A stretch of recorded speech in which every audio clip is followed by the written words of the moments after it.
చేస్తున్నామంటారు. ఏ పరిచర్య మీరు చేసేది? మనిషిని వేరు చేసే పరిచర్య కాదు మీరు చేస్తున్నారు. మనిషిని దూరం చేసే పరిచర్య కదా మీరు చేస్తున్నారు. మనుషుల మధ్య ప్రేమను చంపే పరిచర్య కదా మీరు చేస్తున్నారు. మనిషికి మధ్య వైరాన్ని కలగ చేసే పరిచర్య కదా మీరు చేస్తున్నారు. అదొక పరిచర్య, దానికో పేరు. మీకు తెలియదా మీరు చేసే పరిచర్య ఏంటో?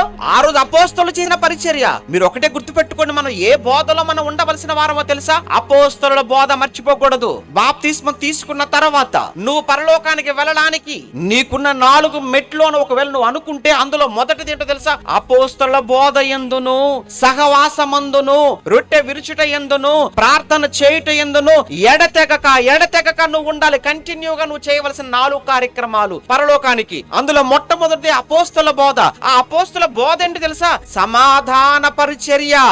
ఏం చేస్తున్నావు నువ్వు? వ్యక్తికి మధ్య గొడవలు పెట్టి, వ్యక్తికి మధ్య కలహాన్ని పెట్టి, వ్యక్తికి మధ్య మనస్పర్ధలను పెట్టి, వాళ్ళిద్దరూ కూడా వేరైపోతే, దూరం అయిపోతే చూసి ఆనందించాలని కూడా షాడిస్ట్ పరిచర్య నీది. కలిపే పరిచర్య కాదు నీది, విడగొట్టే పరిచర్య.